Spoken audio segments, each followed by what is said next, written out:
Hello and welcome back to Katawa Shoujo. Last time we got the neutral end for Rin, and I talked for a long time about the ending and the whole route and how I felt about it. And this time, I'll likely skip around. You probably won't see a whole lot of it, but I am gonna try and get the other two endings. If it proves that if getting the good ending is a lot longer than I think it is, then I might split it up, but I think I can have both of the other endings in this episode. And I gotta have my walkthrough. I know I'm a cheater, but I got the neutral end on my first one, and that's the ending I got, but I have to know how to get the other ones. Sometimes we're a cheater, you know? Okay, so we're gonna get the bad ending first, because I think it's easier, maybe. So,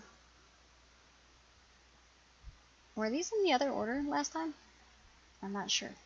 Last time I said I need to understand, and I think I was correct in my thinking rather than just having her explain again, which is not cool because she clearly doesn't know how to understand or how to explain. I need to understand is what I put. So let's put then explain. Then explain.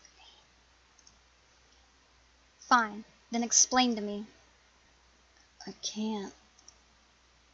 This same old stupid pattern emerges, me asking her questions to which she replies with answers that don't answer anything, because it's the only way we can converse. Didn't we say this last time? Apart from me listening to her blathering about whatever, which isn't really a conversation. Yeah, this is the same. So that didn't change anything. Wait. Inevitably leading us to hurting each other. I already read this. Why is it acting like I didn't? Her nonchalant answers accompanied by even more nonchalant shrugs leave me none the wiser. So, I don't know what to say myself. I want to be angry. I am angry, but I also feel so powerless. Would anything I say matter at all? It's fine if you want to turn me down, but at least do it properly, and if you do, then last night was definitely a mistake. Ooh! Ooh! It's rough. In fact, this whole thing might have been a mistake. Jesus. I don't want to turn you down. So you can't decide? But why are you playing with me like this then? Hug, then ignore me. Kiss, then ignore me. Play me like a fiddle, is that it? Kiss me, then forget again?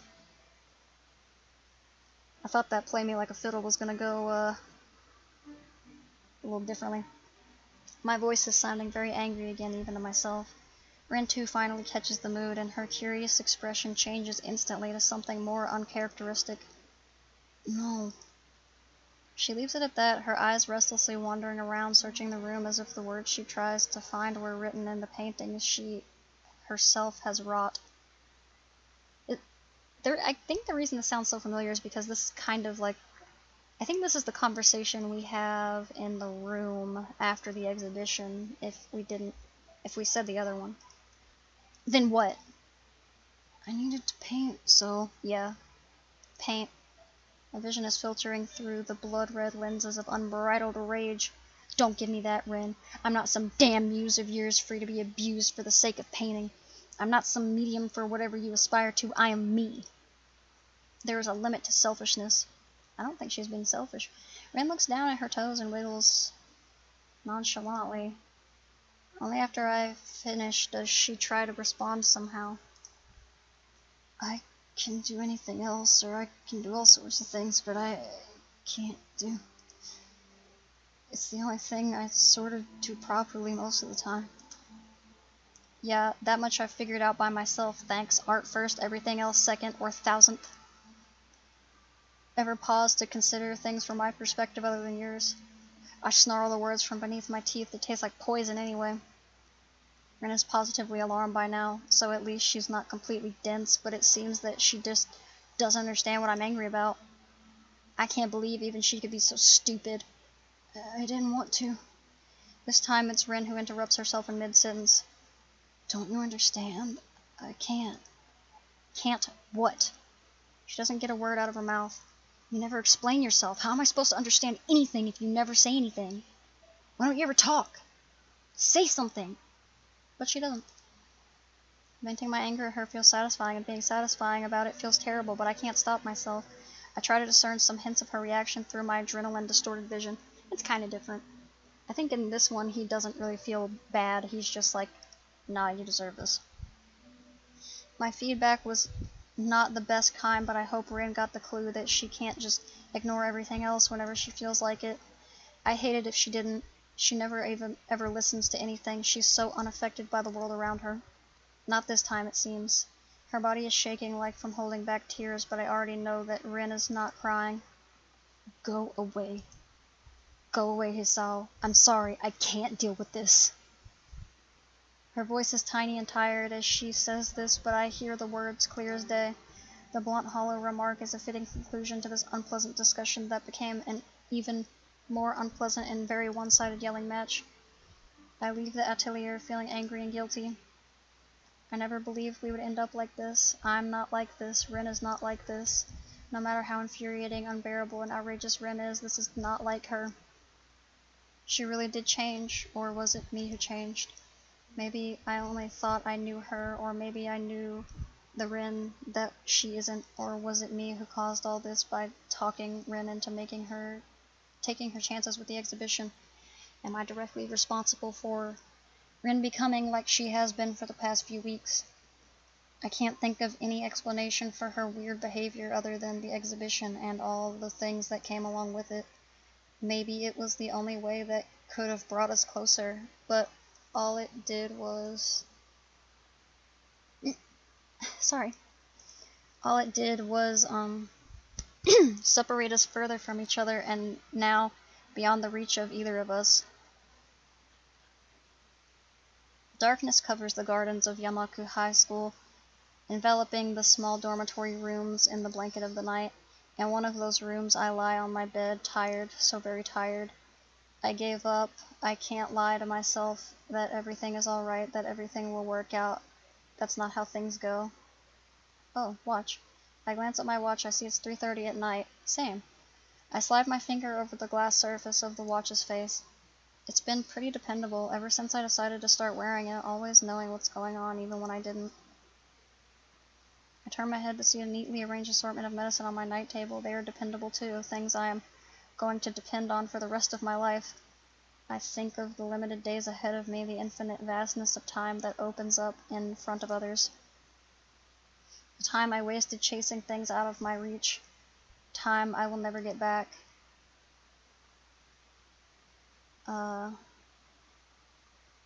I take off my watch and lay it down on the table. Okay. So that was the bad end, and I think, like I said, it kind of, is the bad interpretation of distance. Whenever you distance yourself, it makes it hard to form relationships, and whenever you don't try to understand others, it's a detriment to both parties. So,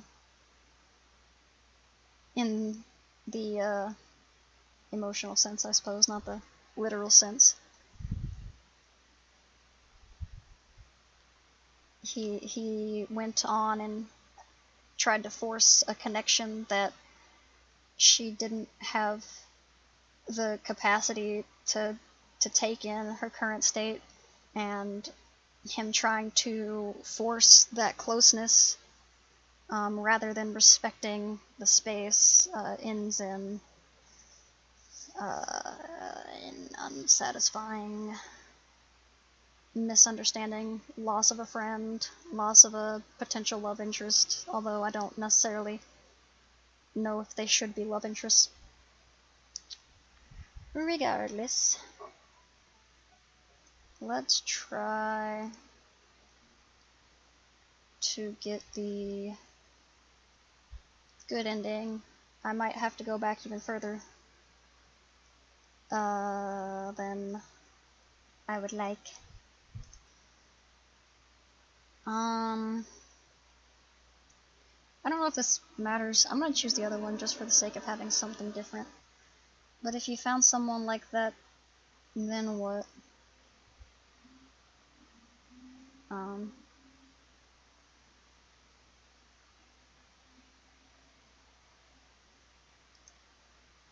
But if you found someone like that, then what? Do you really think that it would be some kind of be-all, end-all thing, star-crossed lovers and happily ever after? My question is met with a blank stare, the darkness in her eyes unfazed by the thinly veiled bitterness. No, I don't think that. But at least then I wouldn't have to be alone. She whispers the words to the lights of the town, but I hear them anyway. I shouldn't have done this. Not yet. The exhibition? She nods and closes her eyes, breathing calmly out as if to prove she can, and then continues talking to herself. Why? Wrong conjunction of planets? No, not that. I double-checked and I got up with the left foot, and did everything else right. It's me. I was wrong. She stands straight and stretches before stepping past me into the street. Wait, where are you going? She stops on her tracks and turns around, looking at me quizzically. School. I'm leaving. What? Why? Because I want to be me. Ren walks off, leaving me behind, utterly confused. Ren! But something she said really touched me, or maybe it was the way she said it. Maybe it was the fact that she said it. I want to say something back to her before I forget this feeling again. As if granting me a wish, Ren stops in her tracks. She doesn't turn around, she just keeps waiting for me to say what I want to, even though I didn't have time to think what. Ren, listen, I don't believe you have to be alone, even if you never meet anyone like that. I don't know if she heard my words, but either way, she doesn't react in any way. For the final time, she starts walking away from the gallery. Wow, I didn't think she'd do that. This is actually quite different. I guess this was the one that I messed up on. Because this seems to be wildly different. That's interesting. That's really interesting. That she would turn away from it. Huh. I'll touch on that later. So, where's Tezuka? I can only shake my head, but as it doesn't seem to be a sufficient answer, I have to say something. She ran away. What? The horrific realization spreads on his face like wildfire. This is a fiasco! Catastrophe! What is that girl thinking? The most important event of her life, and she just runs off? And you, why didn't you stop her? I'm going to hold you personally responsible. Saya interrupts him, holding her hand up calmly. It's good she intervened. The teacher was starting to get a few weird looks from the nearby guests. Now, Shinichi. She probably just had stage fright. I don't know her as well as you people do, but I did get the image that she's somewhat peculiar. This kind of thing can happen. That's very cool of her to just be like, oh, yeah, no, it's fine. It'll be fine. I'll explain that she suddenly became ill. The guests will surely understand. But look around you. Everyone seems to be rather happy with their free wine and chit-chat. The guests will be fine, but we are missing on opportunities here. Networking, making contacts, and acquaintances. As the adults keep arguing about something that can't be helped, Emmy tugs my sleeve to get my attention. She doesn't look very happy either. Come on. Where? We're going to find Ren and kick her ass. What? I can't believe it. She's so stupid. That Ren, how could she do this? I'm telling you, she doesn't have a bit of common sense in her head. Emmy is seriously angry, only missing steam rising from her ears. I guess I understand Emmy. She is that kind of person. Give up has never felt like a part of her vocabulary. Maybe she feels it shouldn't be a part of anyone's vocabulary. It's probably best to leave her alone for tonight. Eh, that distance. That distance? Hey, respecting the space. What, are you a Rin expert now? She takes a firm stance and puts her hands on her hips confrontationally. It's like she wants to pick a fight with me, too. No, I don't think it's even possible in the first place. I just don't think kicking her ass would do her any good. My melancholic remark surprisingly works as Emmy slumps her shoulders a little and sighs. I know that. You do? The last time I did that, it changed nothing. I didn't expect it to go straight to the bus. The ride back to school is an empty late-night bus The ride back to school in an empty late-night bus is silent. Both of us keep staring at the lights flashing past the windows without saying a word. I assume you and Emmy. The nightly grounds are quiet, lit only by the wan of the wan moon and yellow lampposts. We say our goodnights in front of my dormitory. Emmy, reflexively clenching her fist, compels me to ensure that she won't assault Rin the moment I let her out of my sight. Promise me to not go scold her. She looks up at me, her eyes again flaring with anger that I match with as calming a stare as I can. It's only easy to face an angry woman if you are not the target of her ire. After a minute of the mismatched staring contest, she sighs and shakes her head in defeat. You're too nice, Hisao. Did you know that? I said that really weird. I'm over it. Hints of a smile are tugging the corners of her mouth as she says that, and she seems a lot more relaxed. What a sudden change of mood. Maybe she wasn't as angry as it seemed to begin with. Maybe her moods change easily. If I was, I would have let you have your way. Does that mean you're only nice to Rin? Both of us are hiding our concern behind empty jokes, but at least it puts me in a good mood. Emmy waggles her eyebrows with a half-amused smirk, trying to push my buttons. Not gonna work. No, it just means I'm not nice only to you. Hey! Good night, Emmy.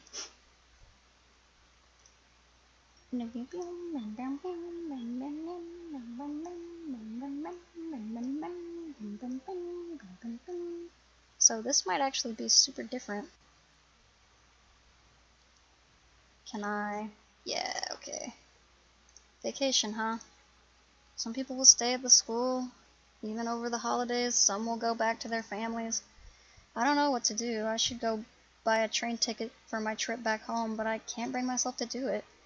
I bet I'm going to get a call from home again. Mom's going to pester me about when I'm coming back, and I'm not going to know what to answer. This is really lousy. In the current state of things with Rin, it feels like I can't just bail out of here and pretend we are through. And now she has other problems of her own. I thought that the exhibition opening would give her a breather, but I was sorely mistaken. The tangle just seems to thicken. A sharp knock on the door interrupts the quiet but frantic mood of the last 15 minutes of the exam. Come in. Oh! Oh! He's like, leave, Muto. I have to cuss out your student. The opening door reveals the art teacher, who steps in with his jacket swirling around him as though in a gust of wind. He glances at Muto, who glances back at him. A frown spreads simultaneously on both of their faces as the men measure each other with their gazes. I guess they're not cool with each other. Excuse me, could I borrow Mr. Nakai for a moment? Oof. Excuse me, Mr. Nomiya, but we are in the middle of an exam here. A chilly atmosphere suddenly spreads in the middle of the summer afternoon as the two men try to stare each other down. This is urgent, and it seems that Nakai has already finished. Both men turn to look at me, staring at me like a pair of basilisks trying to petrify a tasty snack. It's true that I've been idle for a good while now, so Nomiya is right, but... Nakai, would you like to check your answers one more time? Muto speaks with an odd intonation, weighting certain words as if trying to send a message. The pressure from their stares makes me rapidly shake my head, which is apparently interpreted as an answer of some sort. Very well, Nakai, go with Mr. Nomiya, if you please. Take your bag with you and your test paper to my desk. You have a nice vacation. You too, teacher. The entire world, well, at least the classroom, seems to hold its breath just for me, putting the exam on hold until I stand up, collect my stuff, and walk to the door. I can feel the stares in the back of my neck. The classmates probably think I'm in for some detention or something on the last day of the school before summer vacation. I don't know what the teacher wants from me, but I can guess it probably is not detention, and also that it probably has something to do with Rin again. Nomiya doesn't take me anywhere, contenting himself with the hallway as it's completely abandoned. Do you know where Tezuka is? So she is trying to avoid the teacher, par for the course probably. I wonder if she realizes that she can't avoid dealing with this indefinitely. I have no idea. You have probably asked in her homeroom next door? Of course I have. I've searched every nook and cranny of this blasted school, and the girls' dorm. You're the last one to see her since yesterday, and you are her friend. Work with me here, aren't you worried? I am, but I don't know what I could do. Rin did something incomprehensible yesterday, even for her. She seemed really confused.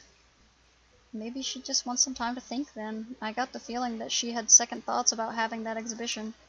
Or something. She didn't really explain what was wrong. What second thoughts? I don't know, just got that feeling. I'm being a little dishonest with the teacher, but this is not something I should be meddling with. He came to me. Yes, why? Maybe he thinks I'm some kind of confidant of Rin's, but I don't think I can help with this matter. The teacher huffs and scratches his head in confusion. What's up with that girl? This is so unlike her. She's always been so goal-oriented. Goal-driven? Those don't really strike me as words to describe Rin with. To me, she always felt obsessive at best. I don't mean to be rude, but wasn't it you who pushed Rin to that direction in the first place? Her goal is my goal. That is a mentor's job. I guess so, I just don't know if painting can make her happy. That's pretty preposterous of you to say, Nakai. He suddenly sounds pretty irate. Did I say something stupid? You don't understand, do you? It's not a question of happiness. For every gain, there's a sacrifice to be made. There was no free lunch, but could I? Would I let that girl waste away her talent if she had a moment of doubt? Never. Painting is work just like any other. Tezuka might make it look like child's play to you, but she works hard every day to make her art. To become extraordinary, one has to make an extraordinary effort. The more the teacher talks, the more I feel that Rin doesn't think like that, even though I have no idea how she thinks. I can very well understand why she would sacrifice her summer vacation and make up for those lost classes and exams to get a chance at showing her art. This is the path she has taken, and to go all the way, that's not easy. I know she's young and things are hard for her, just like for all the kids here in this school, but that's no excuse. He is finished. But do you have anything like what art is to Tezuka? No. That's right, I have only vague ideas of my future, no goal to shoot for, no dream to blindly reach for. I joined the art club in search of something I could be interested in to get inspired by. Did I find something like that? All I found in the end was Rin.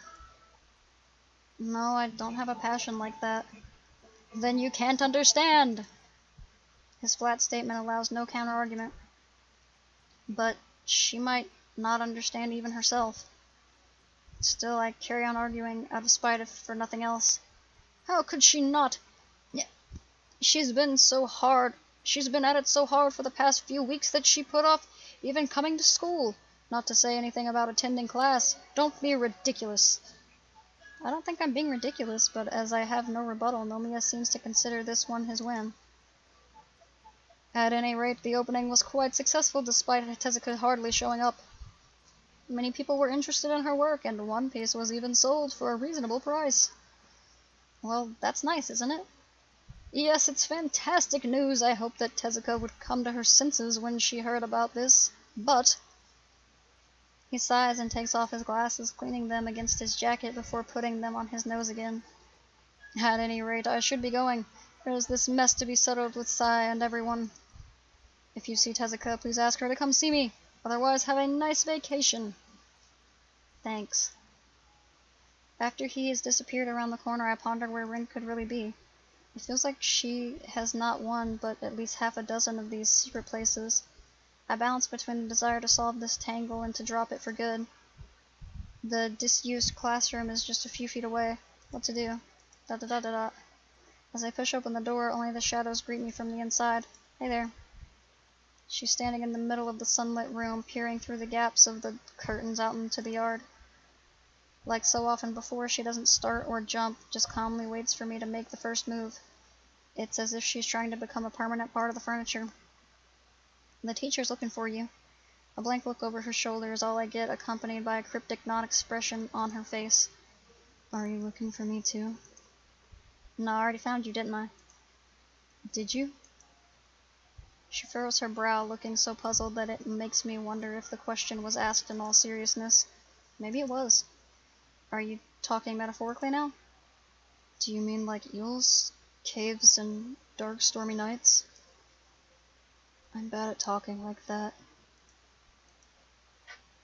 The abruptly ended greetings give me the chance to close the door behind me and sit down on a dust-covered desktop. Ren stays standing, but at least she turns around. I soon wish she didn't, though, so oppressive is her expectant stare. This is her place, and I am an intruder, although a tolerated one. Despite that, she still waits for me to say something. If I only knew what. The sunlit silence presses me towards decisions. I came here without really thinking what I would do apart from delivering Nomiya's short message in case Rin was here. She was, and now I don't know what else I want to say. What else I should say. I hover between my two options for a moment. Rin, being troubled, troubles me too. It's a surprising revelation, almost as big as realizing that she really is almost as big as realizing that she really is troubled was. Goodness. Nothing I can do would probably help, and I might be partially to blame too. Does it mean I should just wash my hands of her? Didn't think so. So, what's wrong? The music was too low. Nothing. She starts to turn away again, as if trying to physically exit a conversation she doesn't want to have.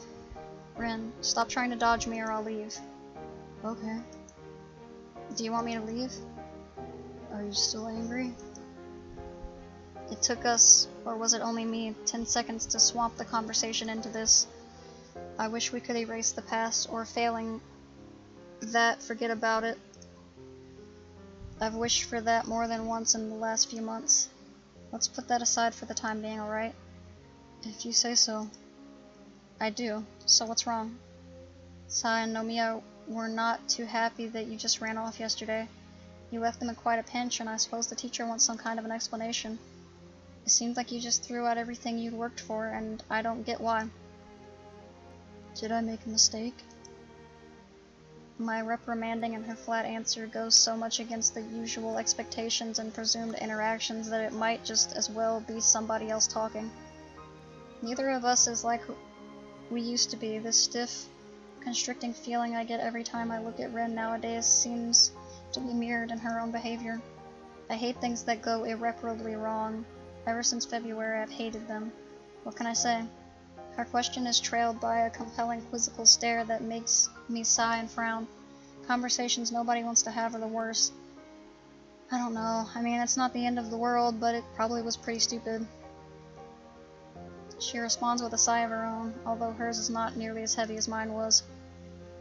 I just couldn't do it. But why? What's wrong? A pause, a furrowed brow, a quiet voice. Let it be, Hisao. I don't think I can really explain it in a way that would make sense. Yeah, Rin doesn't want to have this conversation either. That may be for the better, but how rare of her to admit that even she has some kind of limits. I always thought Rin was all but ignorant of her tendency to get distracted so much that she inadvertently obfuscates everything she says. You never explain anything in a way that would make sense. Nobody has ever asked me to. I guess that's how it is. But I always wanted to make sense of you, to find out who you are. I still want to, can't you see? I know you can't, but I do. Is that why I keep this up? It pains you as much as it pains me. It's unlikely to be of any use to either. We did things and said things that can't be undone. It's as if you and me being close to each other just hurts us both, but we still deliberately keep doing it. Isn't that silly? Even now, I can see how you force yourself to respond even though you owe me nothing. Even if it's hard to talk about things like this. Why? Why is it that you paint? Because I don't know what else I could do. It's like this feeling that there's no choice. It's the only possibility. Like when there are only watermelon flavored popsicles left in the store, but you need to eat a popsicle. Her poor metaphor aside, she didn't really answer anything. If possible, this makes even less sense than not knowing. But if you don't want to paint, not like that. You had to come to this school even though you probably didn't want to have a heart attack. She pauses, frowning as if something in what she said didn't please her. At least, I think you wouldn't. Her careful follow-ups is followed in turn by another shorter pause with another smaller frown. Would you like to have a heart attack? No, I wouldn't, and I didn't want to. But you're doing fine, aren't you? Or are you still sad about it? Rin's question makes me realize that I haven't really thought about my illness for weeks. Aside from chugging down my medications every day, there has been no need to concern myself with my broken heart, which I'm only thankful for, really. Getting to know new people, a new school, a new town, a new life, it all has caught me and made the past fade away. No, I guess even I can't dwell on the past indefinitely. See, even watermelon doesn't really taste bad if you have to eat it. Her half-nonsensical closure seems to put an end to the subject in Rin's mind, so I just nod in uncertain confirmation. There are two kinds of silences, awkward ones that you want to break and comfortable ones that you don't mind. The first kind is bad because it makes your thoughts go awry like mine do now. Looking at Rin makes me feel bad. I don't want to feel like this. Looking at Rin makes me feel exhausted. I really tried my best. She tried too. I have no idea. But we ended up like this, and she ended up screwing up her exhibition opening. It feels like we're at a dead end. There is no direction to continue to. I reached out for her yesterday thinking it would be the last time. She walked away. I want to be me. What the heck does that even mean? Rin, if anyone is most definitely herself. I feel kind of relieved that I'm not the one to blame, but this still grates on my mind. Why did she run away? It didn't make sense yesterday, it doesn't make sense today. The things she said feel like they should make sense, but they just don't to me. You know, about that thing you just said. Which one of them? Painting. So I said something like that to me before. That a true artist does not paint because she wants to, but because she must. And I've been wondering about what she said. Why do artists have to paint? My question is probably pretty stupid. At least Rin looks at me in a blank way that seems to say so. I don't know. Am I an artist? Well, you paint stuff and have an exhibition too. I'd say you qualify. I think I still don't know, but okay. The thinking pause that follows seems to last for half an eternity. Unlike most people, Rin doesn't flavor her thinking pauses by body language or saying like or anything. I've noticed that I might prefer her way. The usual way even annoys me, as if people were so infatuated by the sound of their own voice they just have to keep making some noise, even when they're just thinking what they could say next. Rin just comes to a full stop when she's thinking. It's disconcerting because reacting to people spacing out is always hard, but she comes off as less obnoxious. I think I want someone to see what's inside me, not the way doctors and serial killers do. The way that doesn't make me feel lonely. This is what you call metaphorical, you see. Please don't lecture me about self-evident things. It's not self-evident that this is self-evident. So you present a painting to someone and expect him to magically see a glimpse of your soul. It's not like that. It's just a little like that, but not really. You understand? I do and don't. You know, I feel a little bit of despair every time you ask that question. What question? About whether I understand you or not. She seems almost surprised at my clarification. Oh, it's not really a question, it's one of those kind that you don't have to answer.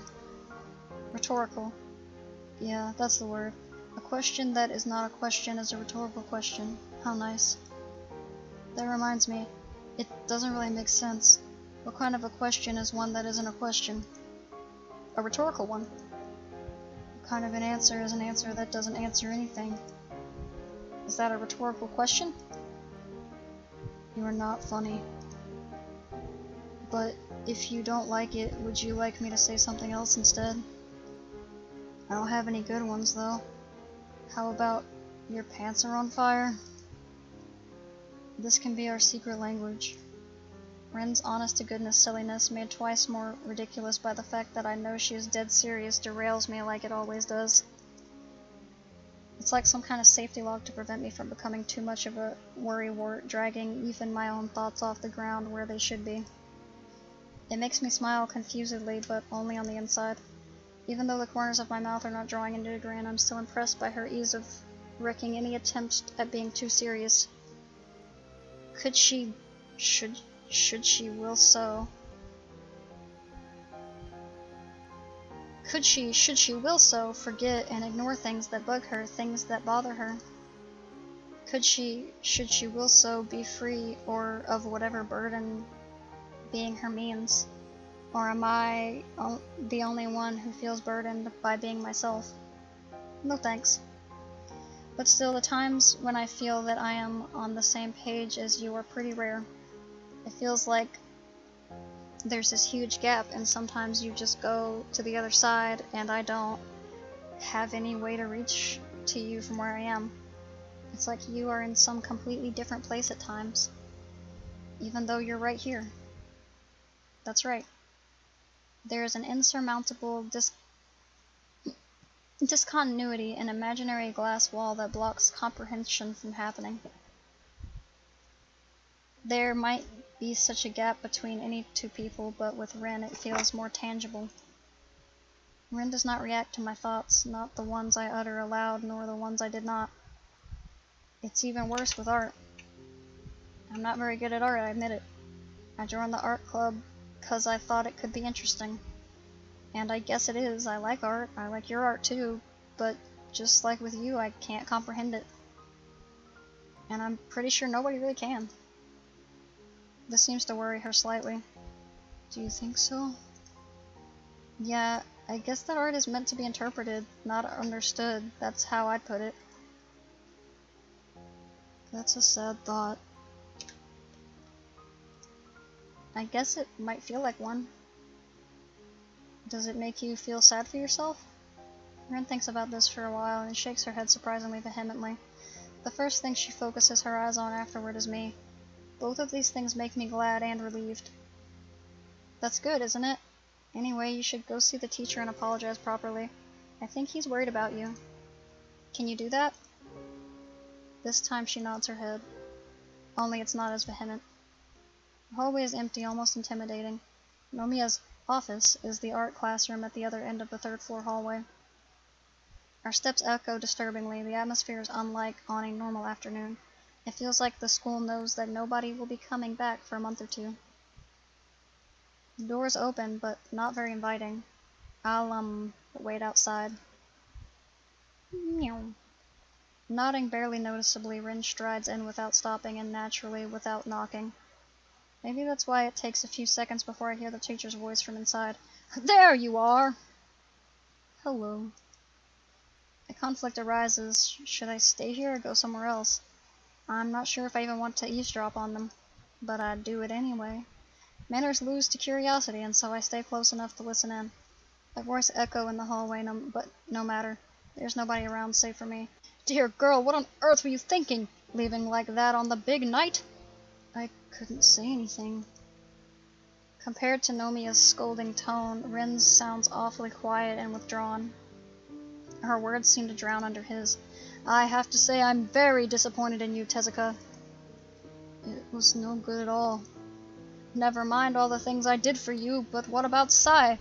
What about all the guests who wanted to meet you? There was nobody, even Hisao. You have embarrassed us very badly, Tezuka. Reputation is what counts, surely you know this. It's alright, I don't need it. Don't need? What do you think you know? Rin replies only seemed to agitate the teacher more, his voice rising with every sentence. The path of an artist is a thorny one, I tell you that. Thorny! You have to see the big picture. There will be bad times and good times. Things are like they are. It'll be alright even. You might now think that it's oh so wonderful and easy, but how far would you have gotten without me? Ooh, I don't like this. I won't always be there for you. When you lie on the floor of your minuscule room, your rent 3 weeks late, your mind blank for the 4th week straight, then you will wish that you had listened to old Nomiya a bit more. When you keep measuring how the shadow of your chair becomes longer over the spring because that's all your lethargy allows, maybe that's when you start caring about your career. That doesn't matter. Your resolve is not enough. I'm not a resolved person. You are not a resolved person. Then tell me, why? Why did you go through all the trouble if it amounts to a mosquito shit? Oh dear, the teacher blew a fuse. Him yelling at Rin makes me feel bystander's guilt. If I had gone with her, maybe he wouldn't have gotten so angry. If I had not let her run away, he wouldn't have gotten angry in the first place. I still could go save her. I don't think I can. I was the same, I yelled at Rin too, and I'm feeling all the more embarrassed about it now. I felt justified to vent my anger at her face just because I felt it was her fault that I was so frustrated. I was no more justified than the teacher is. A terrible silence sets upon the hallway. Rin does not have anything to say to Nomiya. Whether she has run out of answers or she knows that arguing would only make him angrier is anyone's guess. The teacher has nothing more to say either, it seems, or maybe he just ran out of breath. For a moment I imagine the two of them are just staring at each other, one full of red-hot anger and the other full of, yes, what? I can't tell how Rin feels. Not before, not now. Teacher seems to expect Rin to say something too, but since she doesn't, he finally continues in a quieter but less angry voice. What worth is there in doing so much work if the outcome is nothing? Rin will not say anything. I'm sorry. I shouldn't have gotten so excited. He does not sound sorry at all, rather his tone is cold and sharp, like he was spitting the words out of his mouth. It seems that I was expecting too much. You are not an artist after all. Yeah, not sorry at all. Bye? Good God. He storms out of the club room and down the stairs without noticing me. After he is gone, I peek carefully inside the classroom. Rin is left standing there in front of the teacher's desk. I couldn't say I'm sorry. She says it into the humid air of the classroom, not to me. But since the room won't answer her, I will have to. That was unfair of him. He was angry, but still. I can't decide how to end my sentence. Disdaining the teacher feels like disdaining my own behavior from 2 days ago. Stupid, but correct in hindsight. Rin won't answer, staying petrified where she stands, so I walk up to her. She stood up for herself in a way I didn't expect. I can't determine whether it's unbecoming or not, but either way, she did it. Against me, she never did. I sort of wish she had. Maybe I would not feel this bad then. Lately, it really seems that I've been wishing for all kinds of things. Rin? Go away. Why? What are you saying? You're angry with me too, right? I thought you were my friend. I thought he was too. Her voice is unlike I've ever heard it. It's bitter, sharp like needles, and she keeps staring pointedly at her toes. I don't think it's about that. He wanted you to be something you're not, and... I take a deep breath and finally catch her eyes in my own, locking her gazes. Oh, I'm sorry. I wanted us to be something else too. More than friends. Maybe that's why I couldn't contain myself and became so frustrated just like the teacher did. Yeah, I think I said something like that. That he was kind of like forcing his own image onto her. And she wouldn't comply, so he would get frustrated in his attempt to kind of make her be something that she wasn't. And I guess kind of everyone was. Like, she likes art, but maybe she didn't want to do it as a career, or maybe if she does, she doesn't want to do it that way. People are pushing all their expectations onto her, and she's just trying to live. What more? There's nothing more to me than me. That's all I am. I don't understand that. Well, the answer should be obvious, right? I remember myself thinking of the purpose of friendship, to put up with everything and anything, to be there for your friend. Did I fail as a friend, thinking I could be a stepping stone for something else? Maybe because of those thoughts, I didn't manage to put up with things to keep it together. As outrageous as Rin is and was, I shouldn't have let myself get caught into that, especially when I started feeling the way I did towards her. So, did I fail? That's what her eyes seemed to ask. I'm sorry, Rin. I might not be able to be your friend. I don't think I could ever be a good friend to you. I say these things because they are true, not because one of us would like to hear them. But they are something that must be said. The finality of my words creates a shaking silence, for what could either of us add to that? Why does all this happen?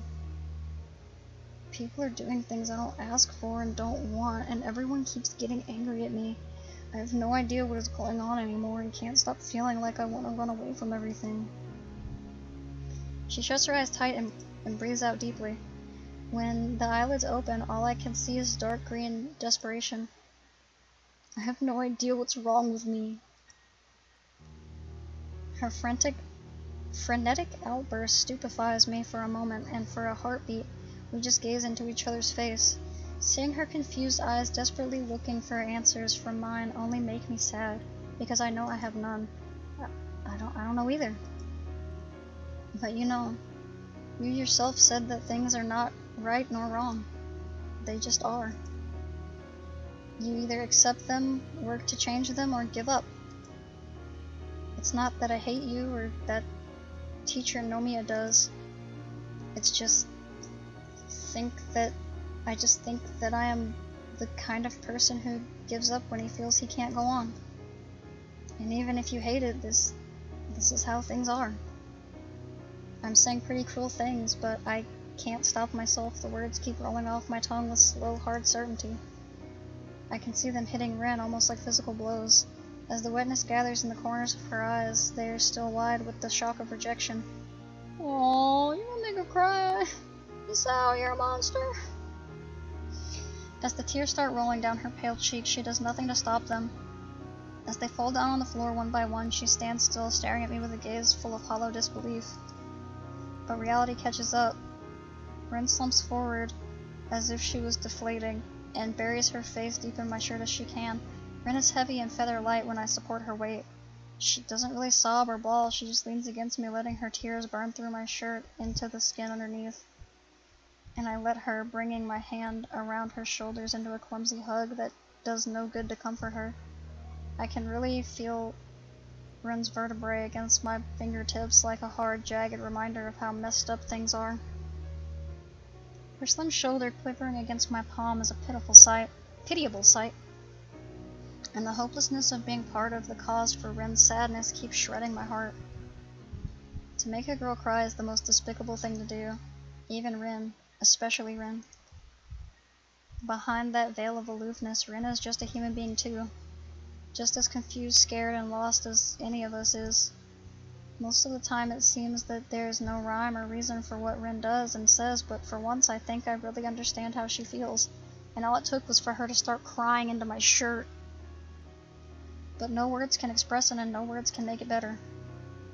So wordless we stay, quietly waiting for her tears to run out. Time passes agonizingly slowly, even the lazy specks of dust floating in the air seem to pause into a standstill. The obligatory wall clock is ticking distractingly from above the door. I decide against counting the seconds because it would make them feel longer. Eventually Rin stirs a little and, still smothering herself against my chest, mutters into my shirt, "Let me be here for a while. Please, that's all. Just give me a little while."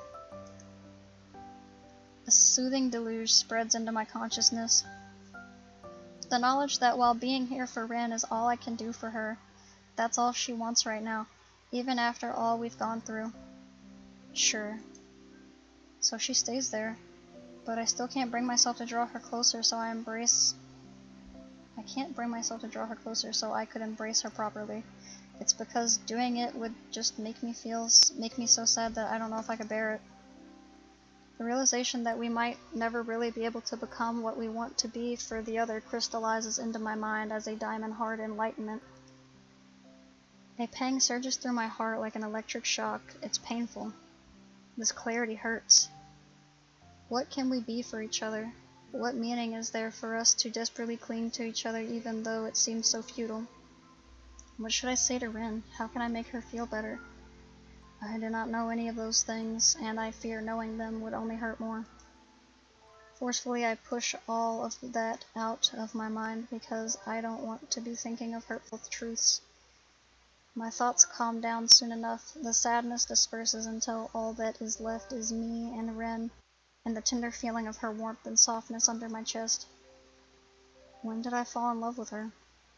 I can't remember, but I'm certain it was way before the warm touch of her lips on my own, on that orange-colored afternoon when she was sick with a cold and I went to see her because of unclear reasons.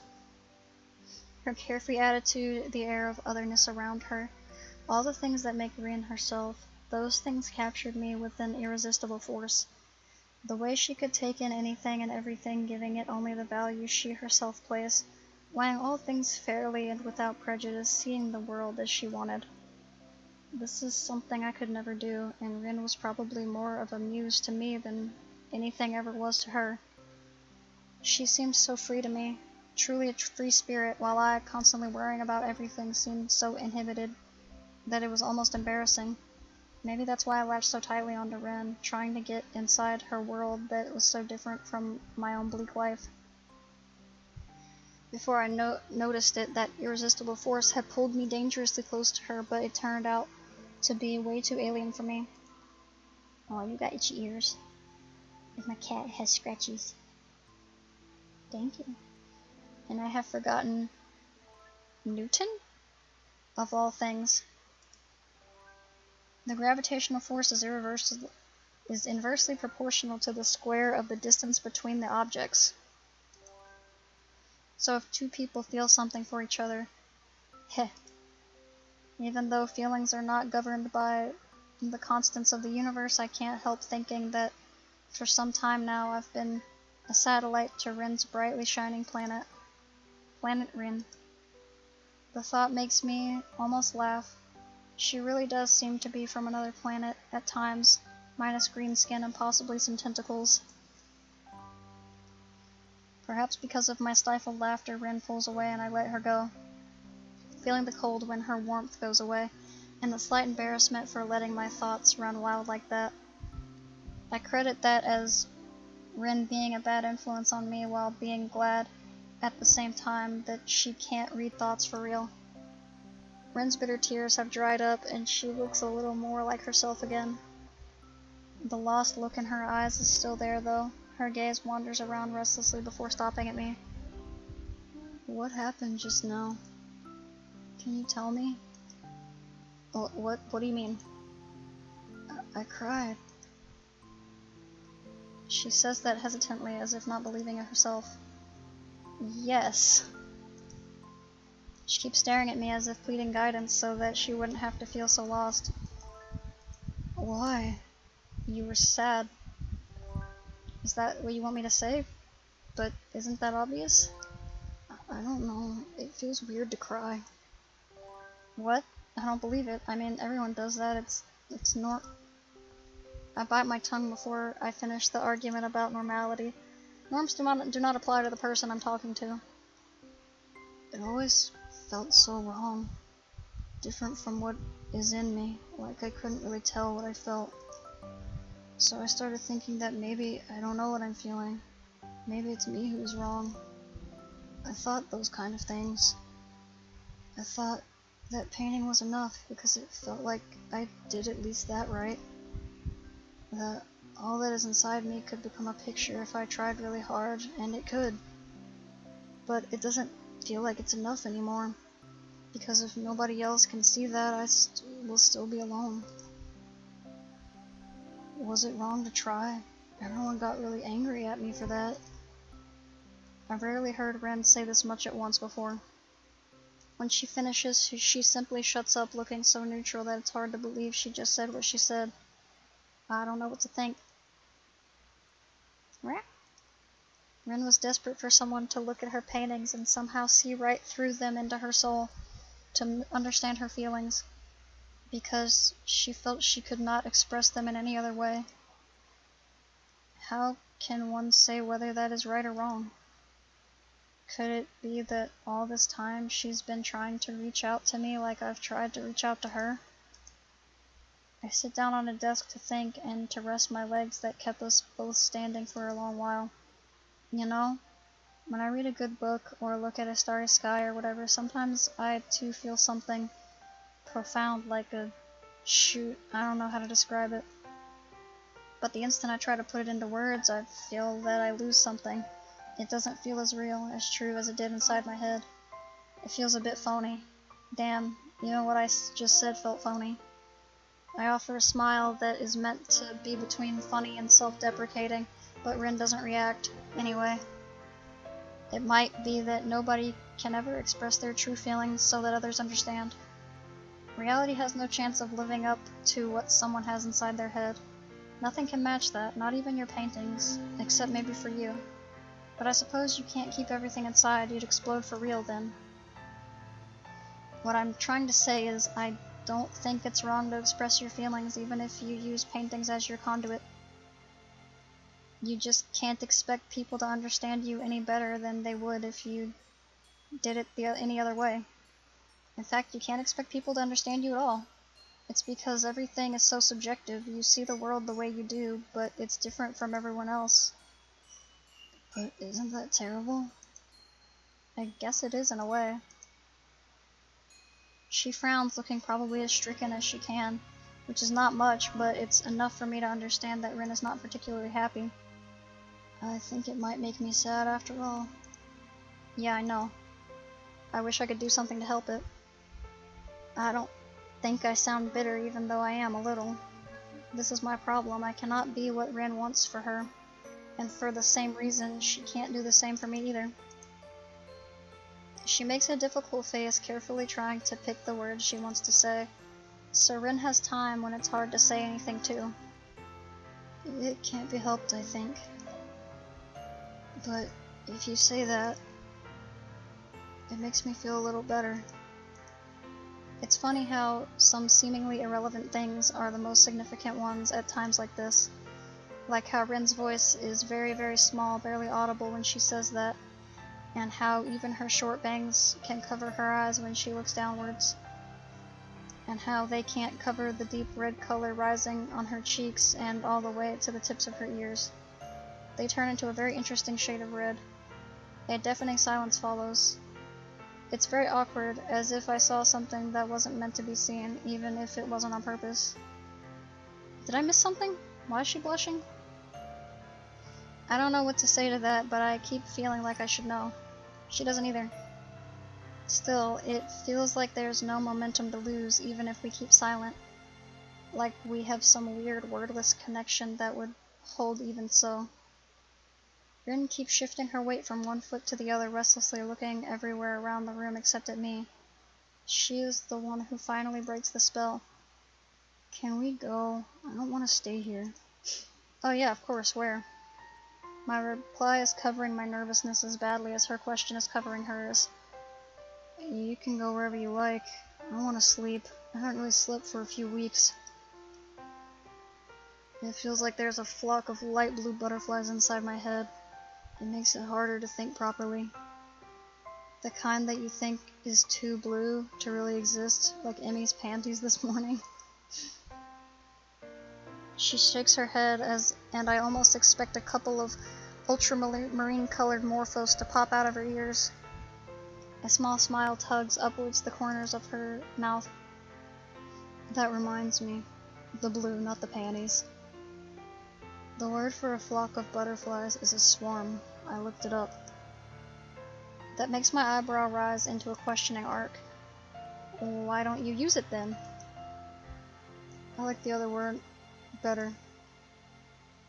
Why look it up in the first place then? Well, she could have discovered that it was a more fun word.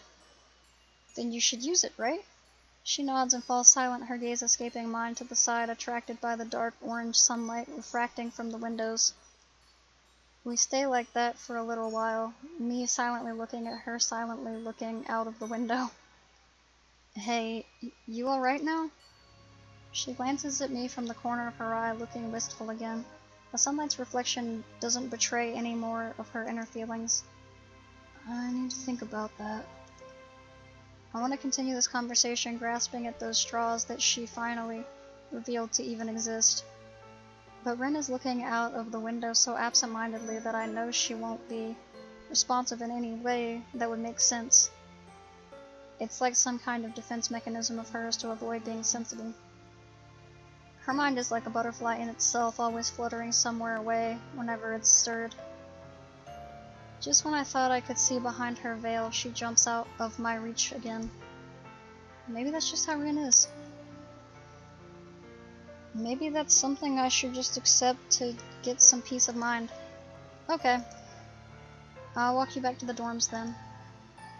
Thanks. Really. The empty hallways of the school, devoid of its students, feel very lonely. Less than 1 hour after the summer vacation began, the building seems to be deserted, and all of that intrudes on the stillness of the hallways are footsteps. Change is sudden, but it shows how the building is just an empty shell, dead without its students and teachers. It's as though the school has become a private world for only the two of us, a desolate place filled with silence and chalk dust. I think I have to change. She says it out of the blue while we walk down the staircase from the 3rd floor, still managing to feel like she is mirroring what I was thinking just before. That's what people must do sometimes. That's the last thing we say to each other that day, even though there would be so much to talk about. And even those words drown in the all-encompassing silence, disappearing into the stagnant air as if they were never said.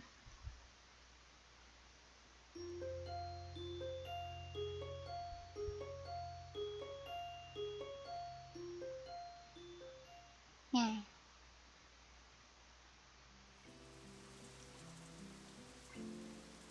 Is this almost the end?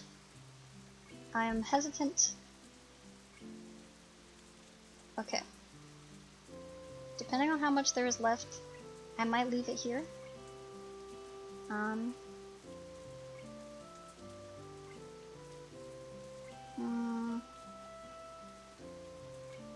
Whatever, I'll just make it long. The first day of summer vacation is a disappointment. Damn. I woke up, water came down from the leaden sky in biblical proportions. I wonder if it rains in every route on the day after. I was optimistic at the time. A quick summer shower, I thought. Torrents of rain for a few minutes, then it's gone. No such luck. Rainwater is relentlessly pouring from the blue-gray sky outside, streaming down the glass of my window in small brooks and rivers, and gathering together to film miniature ponds of the walkways. Just like it has done for the past 2.5 hours. So I've been half-assedly cleaning in between half-assedly reading a book, packing my stuff on the side when I get bored of the first two. The weather drags my spirits pretty down too, making it harder to do anything properly. Something bumping quite loudly against my door rouses me from my apathy. I hope it's not Kenji in his crazy indoor bowling alley. We all hope it's not Kenji. I guess except people who like Kenji. I don't know how you could like Kenji. He's kind of funny, but he's so intolerable. I hear no more sounds from the corridor until I walk to the door and open it. Did she just headbutt the door? Rin? Maybe she kicked it. I wish seeing her would evoke some more emotion in me, but for one, I'm too surprised that she came to see me, and for two, she is soaking wet. Her uniform shirt is drenched, and she is standing in a self-created puddle. Droplets of rainwater dripping from her short bangs and sliding down her nose until they fall from the tip, one by one. Hi. How are you feeling? Medium normal. The relative questionability of her statement aside, she sure doesn't look too good. You're all wet. It's because I came from the outside. Do you know it? Why'd you be outside? It's raining buckets out there, if you haven't noticed. I haven't. It's raining pretty hard, though. I was on a walk. Is this what you call wallowing in self-pity? Do you think I'm pitiful? No, I implied that you think you are. I'm not, and rain is not a sad thing. Don't you ever walk in the rain? I do, but only with proper equipment like an umbrella. You just need to imagine you have a blue umbrella with white stripes. It might be tough when rain is falling on my head. Just imagine harder. I love her. Yeah, she definitely is back to normal. Those half-sarcastic, inconsiderate remarks that really push my buttons even though she doesn't mean it. That vacant, spaced-out stare that always expects more than it gives. It's so very much like her. I may need to come in. I need some help with this water and clothes I'm wearing. My brain quickly solves this equation and I stumble with my words, a stark display of contrast against Ren's easygoing self-invitation. But, Emmy... Ren shakes her head vehemently, causing water to sprinkle everywhere. She left. Besides, she would just worry and fuss until she could not worry or fuss anymore, which always takes a troublesomely long time. It's in fact longer than I want to hear her fussing, and I thought you probably are not the fussing kind. I see. She slumps down on my desk with a squishy sound. Her soaked clothes are making the desk and everything on it wet, but she doesn't care. Okay, fine, I'll help you out. I have a towel somewhere. Do you want dry clothes? Is a uniform fine? I'm taller than you, but... yeah, everything's fine. With a little searching, I find a fresh uniform and a fluffy towel from the depths of my closet. The towel in one hand and uniform in the other, I turn to face Ren again, uncertain of the next step. There is something wrong... There is something wrong with me. A normal guy would just... Did I break it? Stop worrying. It's not a problem. She probably could see right through my hesitant demeanor, as if I was completely transparent to her. I push my anxiety away and concentrate on the 8 buttons lined on her shirt, just like mine has. Only the first button is an obstacle and after getting it over, I undo the others with slightly less shaking hands. I don't know if this needs to be included. Throwing the soaked shirt aside, I reveal Ren's pale upper body shrouded only in her light blue brassiere, which instantly reminds me of her saying it's her favorite color. I try not to think too much about stuff, but it's hard not to look at her body with what I can only think of as mixed feelings. I don't know what to think of this, I just watch her. Ren looks brittle. She's like a shell, a fragile thing just barely holding together. Her ribs, each of them visible under her pale skin, are moving up and down in the rhythm of her breaths. Rin always struck me as quite thin, but I realize now that the manic creative period before the exhibition openings might have caused her to lose weight. Well, she certainly wasn't eating properly. Did she eat properly and enough? Definitely not, and probably not. This ugly yet beautiful bare minimum of a human body that belongs to someone I care about is a contradiction of aesthetics in itself, oddly becoming of her. My eyes follow her collarbone to her shoulder and down her arm until the abrupt end. What is that? Is that a wet? No, it's less than the bare minimum, I think, with a passing pang of sadness and some guilt for thinking like that. Her arms, degenerated into almost nothing but bone and skin due to the lack of use, look very short now that the long sleeves of her uniform are not covering them. My lack of any negative reaction makes me think that I've actually grown pretty accustomed of the various physical abnormalities of my schoolmates. I always wondered why Rin keeps her shirt sleeves long, only tying them in a simple knot at where the elbows would be. It seems a bit impractical, but then again, she's not exactly the pinnacle of practicality. Maybe she likes it, maybe it is somehow important to her, maybe there is no deeper meaning. I feel like asking, and almost do, but Rin's miserable state requires a higher priority of my attention. It didn't stop you from staring at her titties for like 30 minutes. She stopped talking, too, after we ran out of spiky greetings. I guess there's no need for chit-chat then. Naw. Little towel. I pick up the towel from the bed and wrap it around her head, rumpling it all over her hair until most of the rainwater is hopefully soaked into the fabric.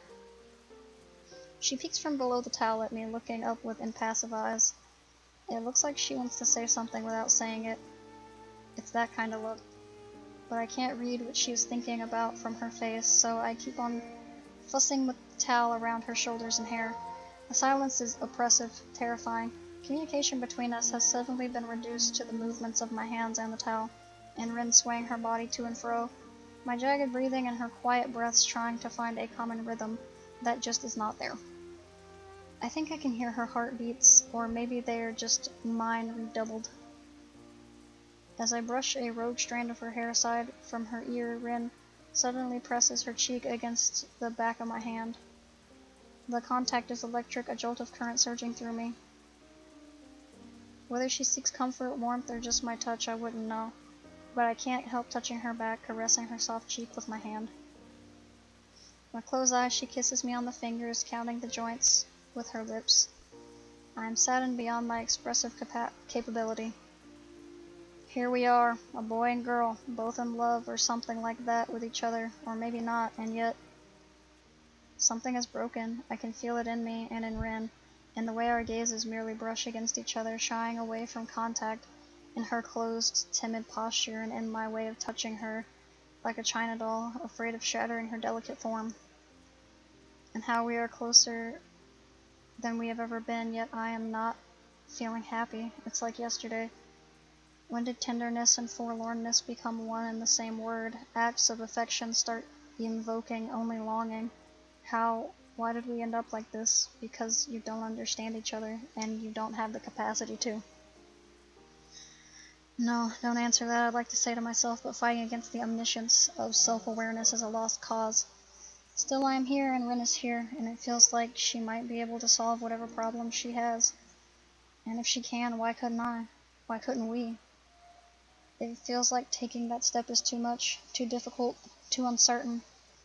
And for now all I can do is dry her up so she won't get a cold again. I pet her head, trying to sort out the hair that refuses to be sorted out even when wet. A pair of dark, glazed eyes follows my every movement. Pants too? She nods in answer, leans back and spreads her legs with a grotesquely inviting gesture that makes a nasty feeling crawl up and down my spine like a bad premonition. It's not enough to sober me, though, as the silence is starting to make me feel detached from myself. I'm gonna have to decide if this is important or not. Some of it seems important, and some of it just seems like I like her sexy body. So I don't know. I move automatically without thinking, even though I should. I should talk to her about this, or at least about something. The silence is a spell, a pact that has bound us to this private world made of the dull sound of rainfall and the soft feel of her skin against my fingies. The button of her trousers is fastened tight, but it opens surprisingly easy. Slipping them off is hard, mostly because she is sitting on them, with no intention of standing up to ease my task. Thanks, Brody. Did someone else draw this? I'm almost 100% sure somebody else drew this. That unassuming, expectant stare seems to say that the ball is in my court. I fleetingly brush my hand against her inner thigh. The touch makes her gasp sharply, as if she was trying to hold back breathing. What if I do this then? Yeah. Yeah. What if you did that then, Hisao? What if? I'm not reading this. Somehow this whole situation is making it hard to think, as if my head was full of cotton fluff. It's almost as if there's a pretty much naked girl just sitting on your desk and kinda giving you the okay to do things. Oh. Well. Yeah. We're cutting this. He doesn't know how to properly dry someone. Well, whatever. Hello?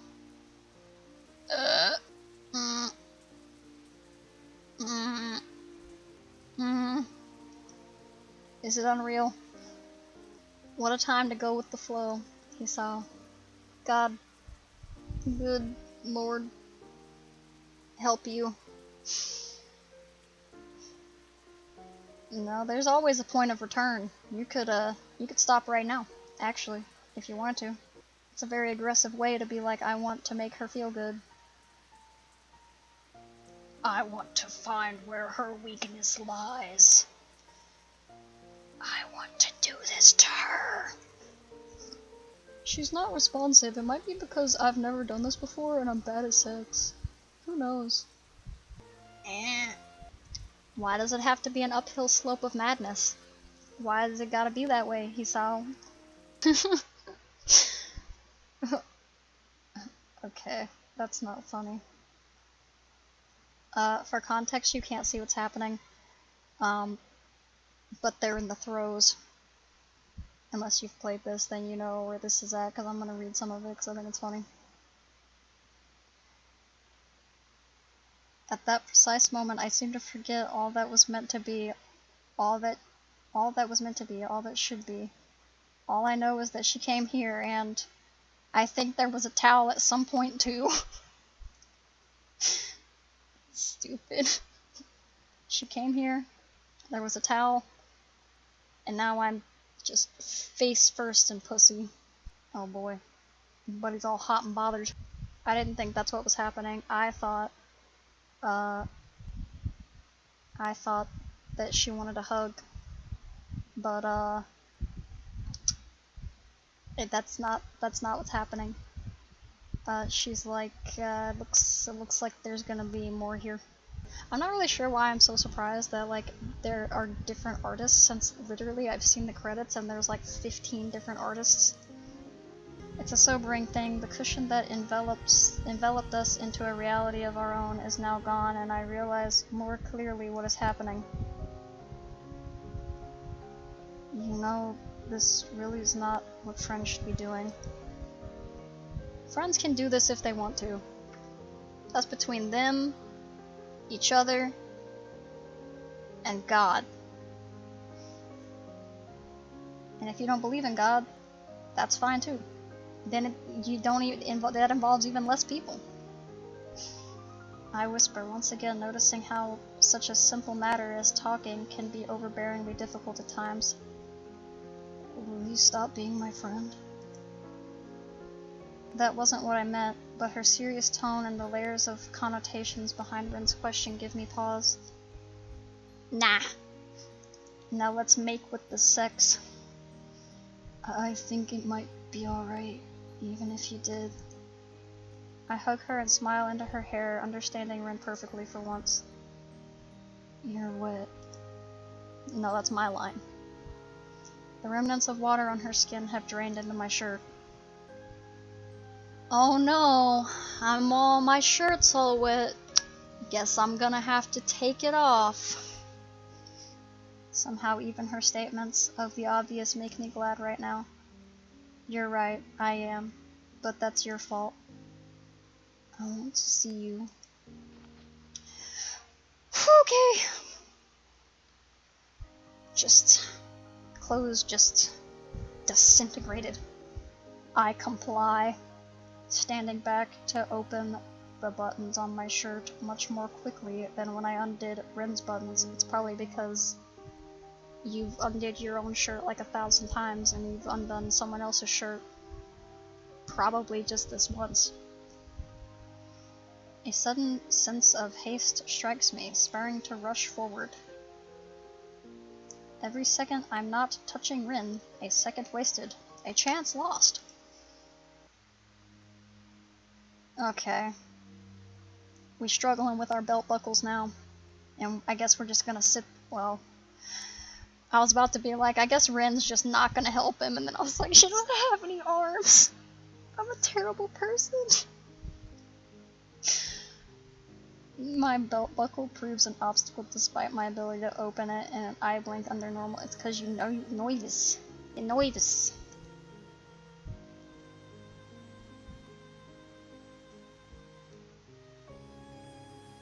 Is she... While I fumble with it, I don't notice Rin bringing her foot up between us until she starts tracing my chest with her toe. She can reach her foot up there? Between that little space? The flexibility. I mean, I knew she was flexible, but it's a little, it's definitely, like, that's still, like, there's not a lot of space between them, and she's still got the leggy up on his chest. Yeah, I know this is not how it should go, even though Rin is right here, even though there should be no more questions, no obstacles, not this maddening feeling that something is constantly wrong. The same feeling that clutched my heart yesterday makes its appearance. We are together in a way that is difficult to define. It eludes description as stubbornly as it evades change. Would a relationship like this be alright? Could we ever change to become closer? Even though we could stay together for all of eternity, we might never find our mutual understanding. But there is no such thing as eternity. This may mean that we will not be together forever. If not our differences, then the flow of time will pull us apart with irresistible force. Rin is a creature of the moment, of whim and impulse. I am nothing of the sort. This is a fact that I can understand very clearly. If for no other reason, for this reason, I should grasp this moment, even if it's the only moment we will ever have. I should not let myself spoil it. Even if I can't escape myself, Rin can't either. I know it now. We both have things we can't let go, things we can't not think, feelings we can't not feel. But she allows herself to want me without any restraint, here and now. I'm sorry, you know. Isao, you really have to stop worrying. It's really killing the mood. Rin interrupts me before I get further, which is good because I don't know what I could have said. Her voice, void of its usual spaciness, scolds me softly without an age. You really have to learn to let go. What's that, baby? She scans me calmly, almost calculatingly. I wonder what I look like through her eyes. Damn, they are so green it almost hurts.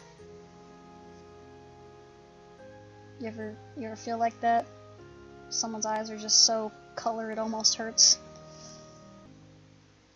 Is he so jacked? he looks a little built here. I can't read that. Actually, I can't read any of this. But I'll summarize what is happening. So they were doing a sex, and she was like, or he was having some sort of existential crisis, like, we're over here melting into each other and taking our time slowly and stuff, because this is the only moment we have. Like, it feels like the world stopped, but it just keeps going, and this is our moment of our hippity hoorah. And then she stops him, and he's like, uh-oh, I did a bad. And she's like, no, is this what you mean, when I don't have to be alone? And he says, this is what I meant, that you have someone you can come to when you get soaked in the rain. It means you are not alone, if there is such a person for you. And then, they just keep on going. Like they didn't just have that conversation. What does lust smell like? I can't say I know. I don't know the scent. Is that a perfume? Is that a Gwen Stefani? He did it. He did it, fellas. Oh, is that the end? Present. Oh. Well, present is a fleeting and vague concept at best. The moment between the past and the future? Ludicrous. That doesn't really mean anything. Thinking too much about things that don't make sense is a waste of time. That's why living through the present is always the best option. Besides, for us who can't foresee the future and who forget the past too easily, present is really the only proof of our existence. Even though existence will go on even if you forget about it for a while, it's good to seize the day, at least every once in a while.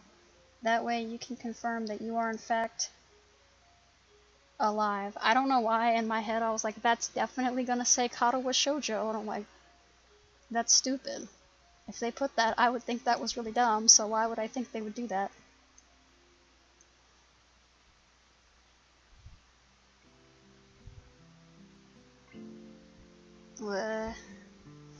I'm pretty sure that the girl who is standing there half-naked staring out of the window of my room has a much better grasp of present than I do. Oh my god. This shit is almost 2 hours long. It's probably gonna be significantly cut down. I don't know how much, but it's still going. It's still going. As for me, well, right now I'm somewhat confused by my present state, since I should try to locate my shirt and not stare at Ren's butt. You know, isn't that always the issue? The post-coitus butt staring. But I can't stop looking at her. She is so close to the glass that her nose is probably going to leave a mark. At least her breathing does, when it condenses on the rain-cooled window glass before quickly disappearing again. My shuffling around to get dressed doesn't rouse Ren from her contemplation, which is fine, really. I don't mind the silences as much as I used to. Only after I'm almost finished with buttoning up my shirt does Ren say something, still without turning to look at me. I guess we're just gonna pretend like y'all just didn't do that, and then no condom, don't even think he pulled out, just like full raw dogging it. We're just gonna act like that didn't happen. Well, let's go somewhere. Where? Man, where can you go when you're only half dressed?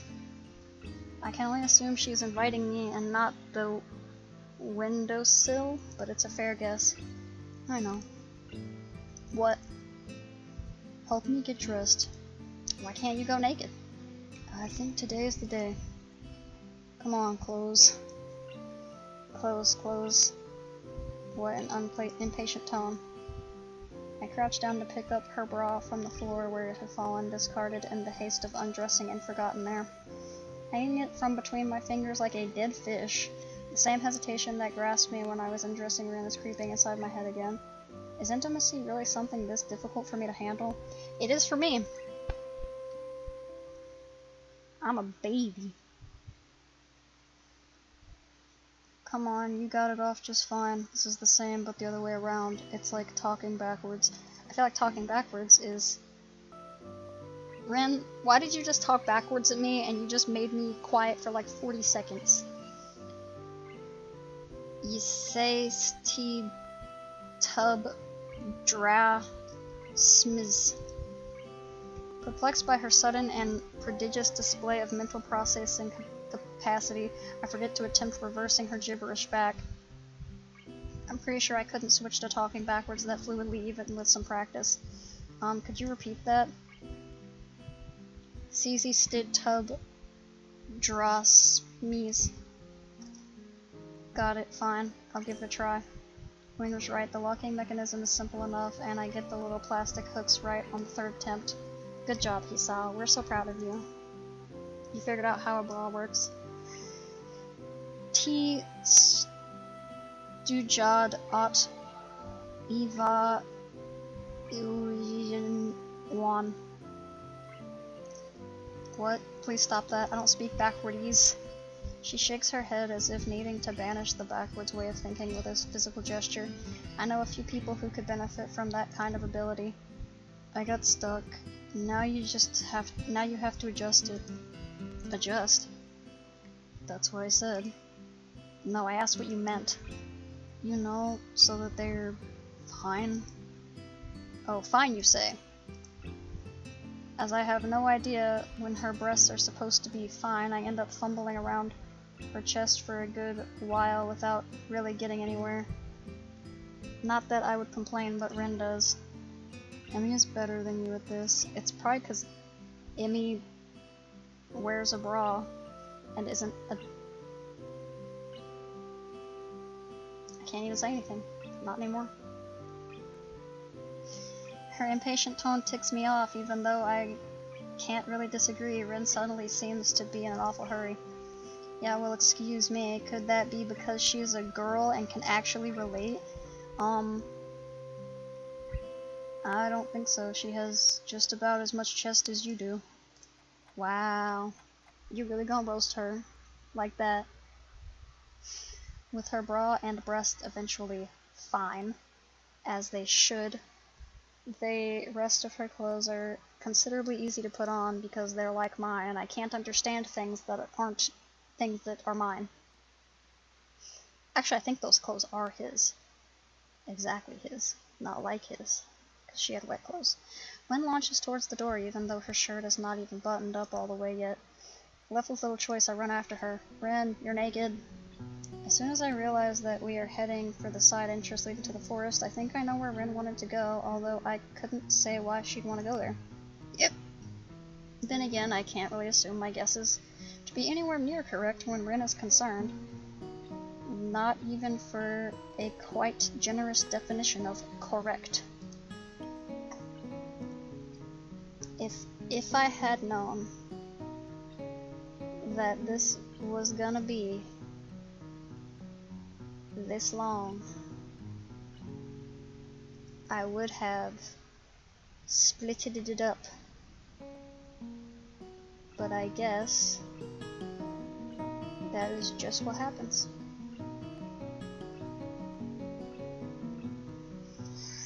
Then again, I can't really assume my guesses to be anywhere near correct when Ren is concerned, not even for a quite generous definition of correct.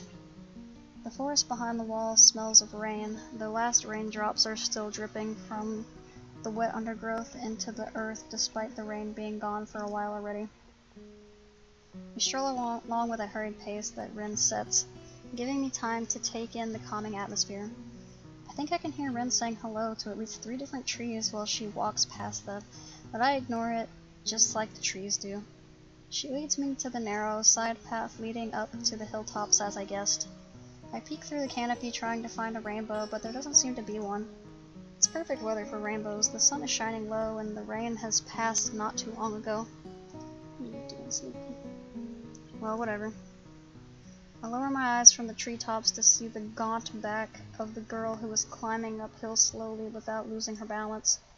A few steps ahead of me on the path, but still within my reach.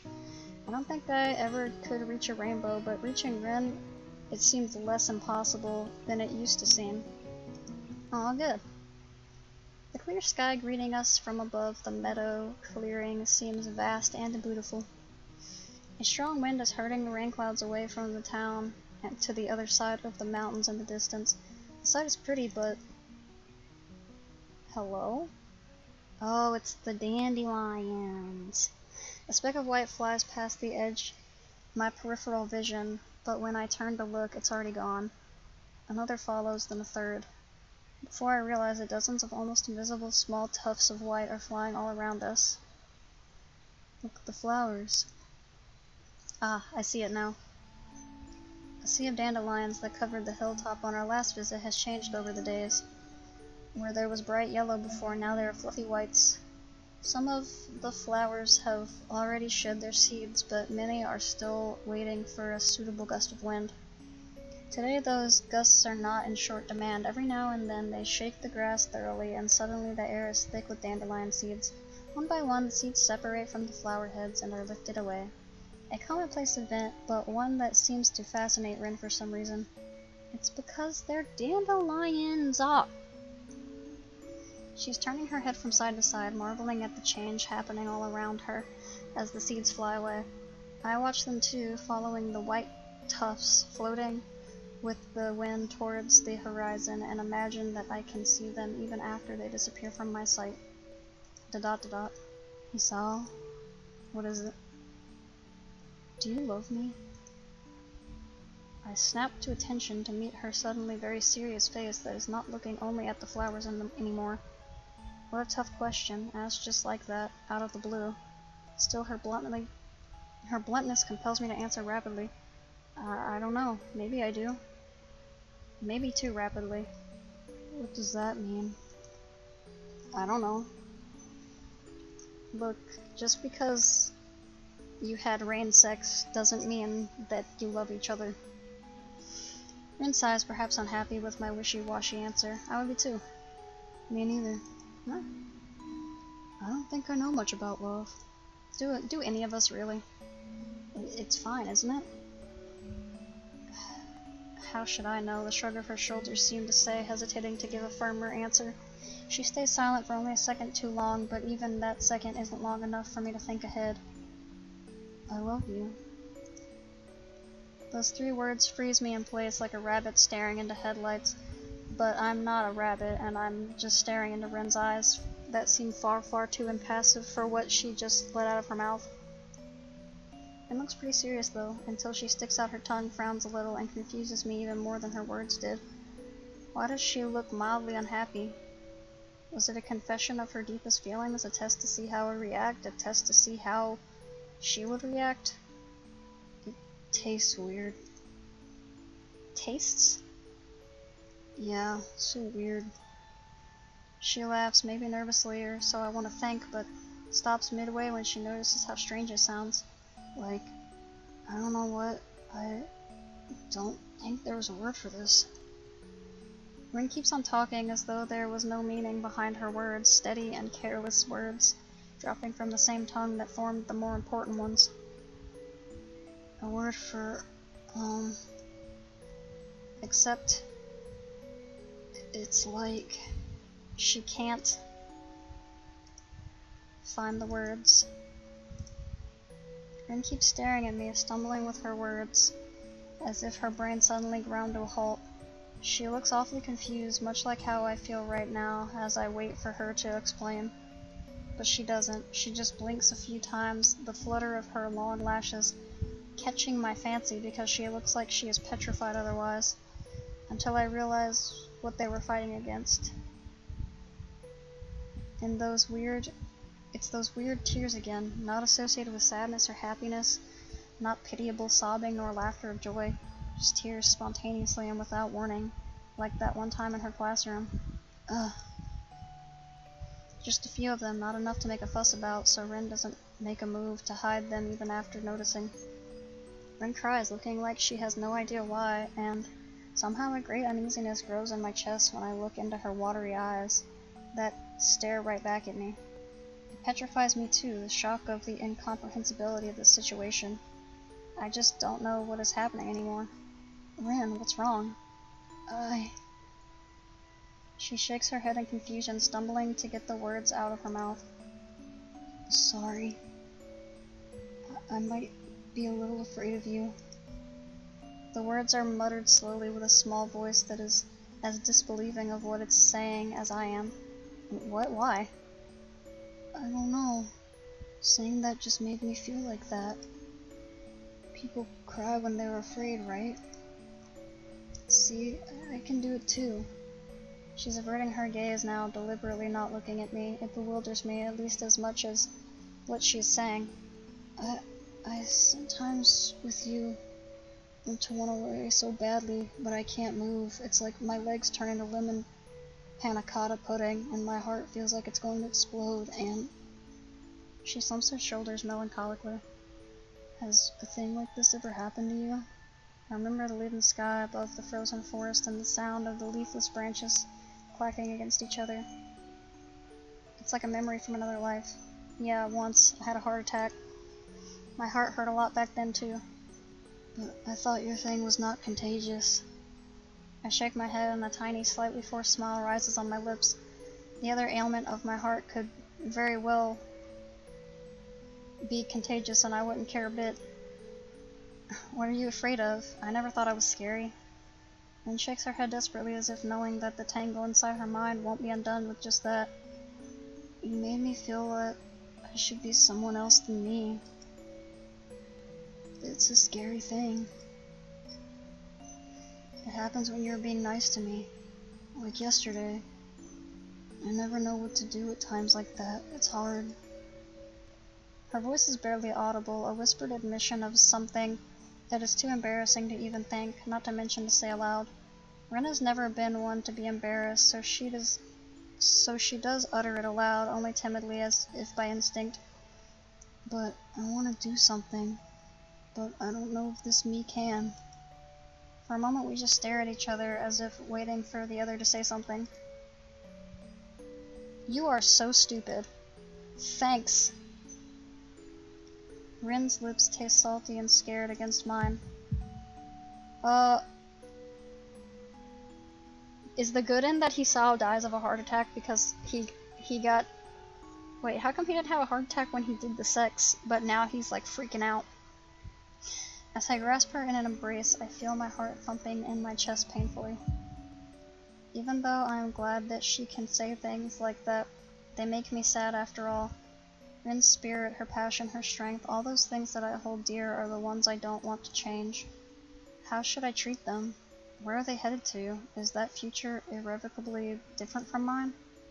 That anxiety will never lose its grip on my heart, but I think I could learn to live with it. Slowly the pain of my heart dies out and it settles into the same rhythm as Rin's. We listen to that for some time. After our lips break apart, it takes a while for either of us to realize that we can say something now. See? You are a really kind person, even when you're not. It's the most scariest thing ever. I think that all I was ever afraid of is your kindness. Meh. Is it bad, even if you're afraid? She thinks about this for a while, furrowing her brow as though this was some kind of hard math problem. No, I'm alright with it. It's fine if it's you. Like a weight lifted from my chest, her words elate my heart, filling it with, I don't know, happiness? What else could it be? This time my smile is genuine. Rin steps back, still smiling gently at me like I do at her. While she wipes her face on her shoulder, I pick up a round, plump dandelion clock. A clock? Is that what they're called? And bring it to my pursed lips. Hafoo. They spread out into the wind that picks them up to carry them to a new home. To think only a few short weeks ago they were so different. This is change. Hey, so the flowers became what they were meant to become, like you said the last time. What about you? Did you become a true artist, or did you not because you ran away? She pauses for a while to ponder my question, and shrugs her shoulders. It almost makes me laugh. The carefree easiness of her gesture is a lovely thing, a sign of how Rin can, truly and really, without any restraints whatsoever, shed the entire weight of the world from her shoulders, should she will so. She is in every possible and probably a few impossible ways, free, and I think I might love her for that. I don't think it matters. Let's just watch the clouds for today.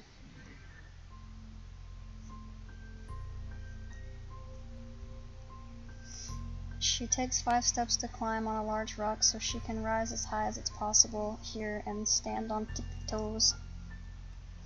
When you reach for the clouds, every inch counts. Sure, let's watch the clouds. It's good to do something you really want to do every now and then. Yeah, you're probably right. I glance upwards at the blue sky opening high above us. It's a deep cerulean vastness that spreads to fill my entire field of vision and beyond. Yet Rin stays on her rock, peering at the distant horizon where the rain clouds are drifting farther away from us. I've decided something. That dreaming voice of hers spoke into the wind that carries it to my ears is lacking resolve and tone, but full of its meaning. It's alright to be me after all. It's alright? Her decision always seemed to be pretty far out. Well, I suppose that is an important realization. Coming to terms with oneself, accepting yourself, being fine with what you are. A simple resolution of heart that, for some people is overbearingly hard to do, if not impossible. I do realize well enough that I might also be one of those people. Rin too. Maybe we are not that different after all. Maybe to accept someone else you must first accept yourself.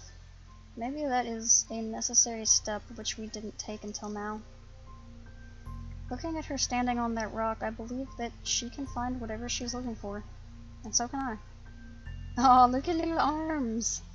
The wind catches her hair and clothes, and Rin spreads her short arms into an embrace that is so very, very tiny, but as wide as she can ever do. For a moment it looks like she herself might take flight, and I have to hold myself back to not reach for her shoulders, to not drag her back to me. But this picture is something I can only watch. It is something for me to remember.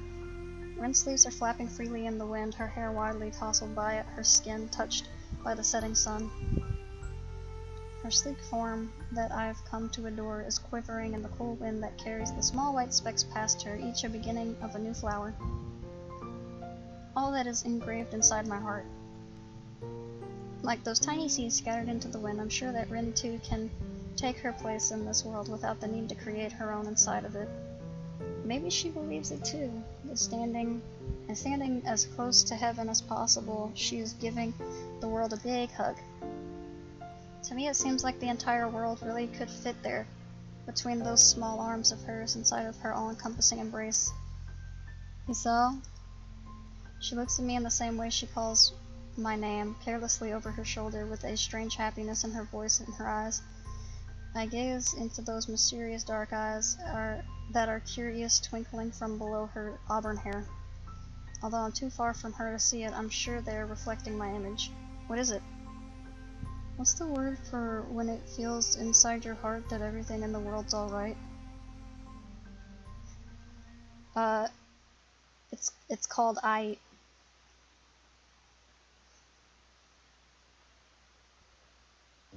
Interesting. That is not quite how I thought that was gonna go down, and it kind of...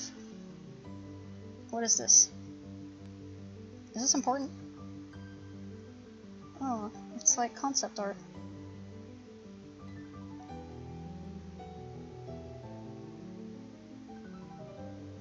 I'm just looking at it.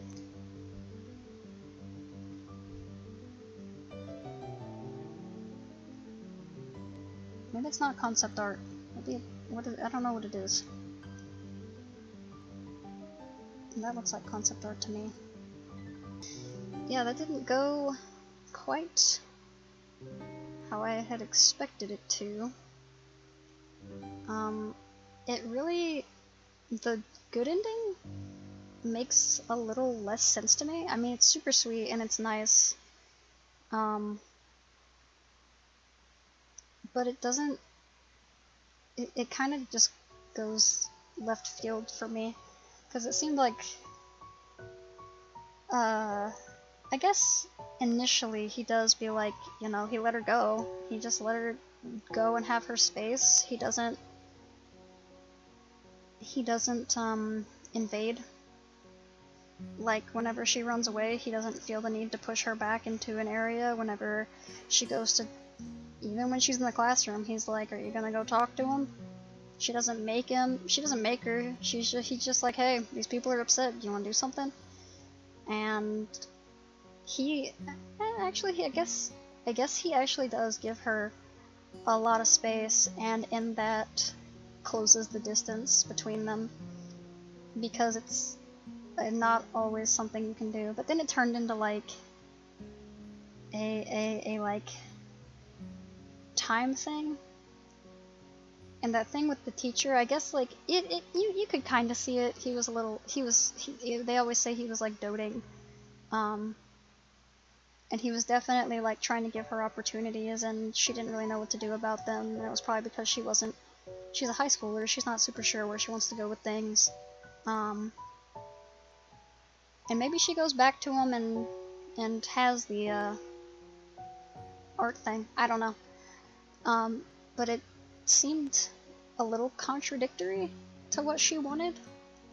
Or maybe she was just pushed in that direction and she didn't really have a direction as much as people thought that she did, so she just kind of went along with it. I'm not sure. It's a little odd. And then that they still, like, I mean, they don't really end up with a solid together answer. Maybe they do, maybe they don't. And I think that's pretty good. They had like a nice cathartic interaction to really cement that idea of closeness.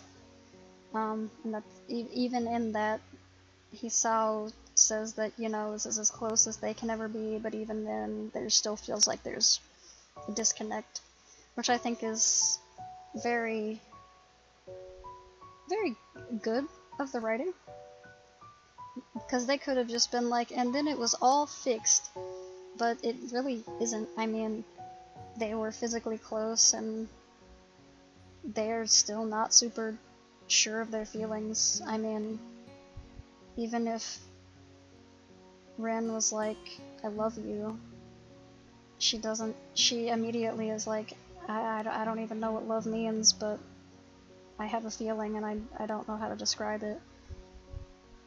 And I like the, I don't think I talked about it, the dandelion is very important to Ren, and the ideas of change, and not that anyone can force you to be what they want you to be. You just will always be what you are. The dandelion doesn't turn into a rose, it turns into a different version of a dandelion, and that change isn't necessarily completely destructive and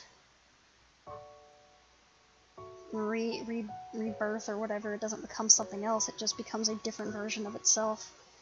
And I think in Ren, she said that it's okay to be her, and I think I even touched on it in the other one, where I said that she is being pushed to be something else, like she's trying to be friends with Hisao and he wants her to be a certain way, and then the teacher wants her to be a certain way, and she just wants to be a dandelion, and she just wants to be free to do dandelion things, and everybody's like, go be a different flower. She's like, I think I just want to be a dandelion, and that's okay. And I think that a dandelion's a really good use of that flower for Rin, because dandelions are pretty, and, you know, they can be seen as like a weed. It's really up to your point of view, but they are very commonplace, and there's nothing wrong with them. They're not extraordinary, but that's okay. It's okay to not be extraordinary. You can just be who you are, and that's fine. And I like that about Rin's arc. I even like the uncertainness of it. I think I'm losing my voice. Everything is really nice. It's a little bittersweet. That ending was not as much so. It was definitely not as, I didn't think it was gonna veer that differently.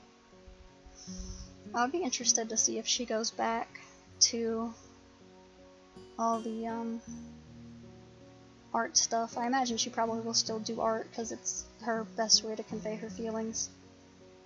I don't super like that. It's a dating sim. Whatever. I was gonna say, I don't really like that her good ending involves her giving up all her. Well, she didn't give it up, but kind of turn away from art and then invest heavily in like MC. But again, it's a dating sim, so of course that's gonna be the good ending where you get the girl. So I'm not really gonna look too deeply into that. I'm going to headcanon assume that she goes on and has art stuff.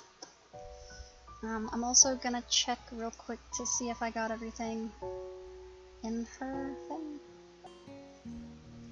Okay, well I can't figure out what I would have to do to get that last thing. So I'm gonna leave it off here. My voice is absolutely dead. I've been recording just this part for 2 hours and 15 minutes. It's gonna be really long. I don't think anyone's gonna watch it. If anyone watches it all the way to the end, let me know. Like and subscribe and all that. I'm really tired. And my voice is absolutely shot. And let me know what you think about all the endings. I'm missing a little part, but I can't figure it out right now. I will see everyone in the next video. Oh wait, also, I think for the next one I'm gonna do Hanako. So, and I might start a new series before I start the Hanako route. So hopefully you guys will play that one with me while I also play this. I would appreciate it. Bye!